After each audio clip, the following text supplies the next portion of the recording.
Welcome to Madni Masjid Limerick. Please don't forget to subscribe our channel.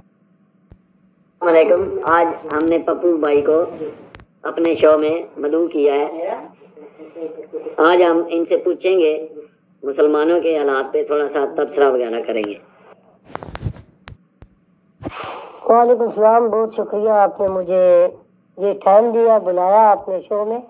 अच्छा, इस तरह है कि ओवरऑल अगर हम देखें पूरी दुनिया में तो मुसलमानों की ताकत भी ज़्यादा है, इंफरादी तौर पर भी और माली तौर पर भी।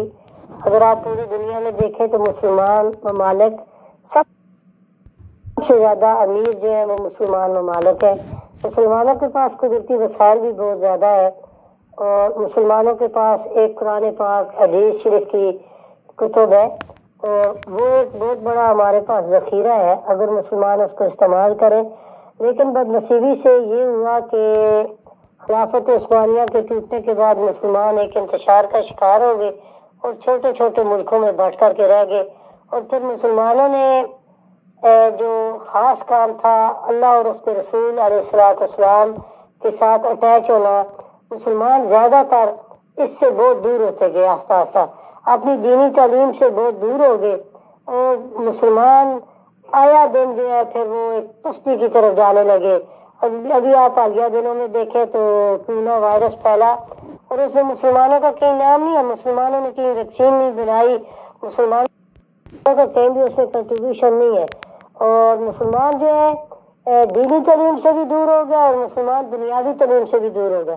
दीनी तालीम खाली हमारी मदरसों में रह गई, हमारी यूनिवर्सिटी और स्कूलों में तकरीबन बराए नाम ही है और मुसलमान का उसमें ज़्यादा पस्ती का शिकार वजह जो है वो यही है कि मुसलमान के पास ने अपना कुरान और अपनी हदीस छोड़ करके गैरों के पीछे भागने लग गया। और हालात के ऊपर अगर हम बोले तो मुसलमानों को इज्तिमाई इस्तिग़फ़ार की और तौबा की ज़रूरत है। इस मौजूदा दौर में, मौजूदा टाइम में मुसलमान जो है अल्लाह के ज़िक्र से और नबी अलैहिस्सलाम के ज़िक्र से बहुत दूर हो चुके हैं। मुसलमानों को इस्तिग़फ़ार की, तौबा की, अल्लाह की याद की, नबी अलैहिस्सलाम की इताअत की अशद ज़रूरत है।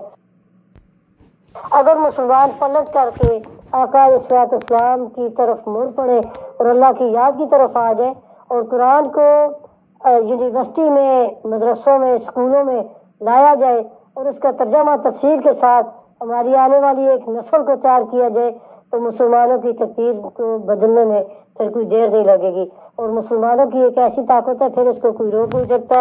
लेकिन बदनसीबी से मुसलमान आया दिन दूसरी तरफ राग़िब हो गया, दूसरी तरफ ज़्यादा उसका रुझान हो गया और मुसलमान जो है फिर हर वक्त एक नए से नए मसले को फेस करता चला जा रहा है। अब देख रहे हैं हालिया दिनों में पिछले साल खाना काबा, मस्जिद नबी और मस्जिद हराम बंद हो गए। वो हमारे अमलों की सज़ा है, हमारे अमल ऐसे है, वो हमारे अमलों की वजह से अल्लाह पाक ने हमें अपने घरों से दूर कर दिया। इन तमाम हालात को मुसलमानों को देखते हुए एक ये कह सकते हैं हम कि मुसलमान को इज्तिमाई तौबा की ज़रूरत है। हमारा पाकिस्तान एक इस्लामी मुल्क है, इस्लाम के नाम पे बना है। आप इस पाकिस्तान को ही देख लें, उसमें बहुत सारे वसाइल हैं, मौसम है, चारों मौसम है, वसाइल मौजूद है, लेकिन हम उनको क्यों नहीं इस्तेमाल कर रहे? हम अपने दीन से दूर हैं। अल्लाह ताला हमको दीन और दुनिया दोनों की समझ अता फरमाए। पप्पू भाई बहुत शुक्रिया, आपने बहुत अच्छा मैसेज दिया। इसी के साथ हम प्रोग्राम ख़त्म करते हैं। इंशाल्लाह पप्पू के साथ नेक्स्ट प्रोग्राम में दोबारा मिलेंगे। Thank you for watching. Don't forget to subscribe our channel.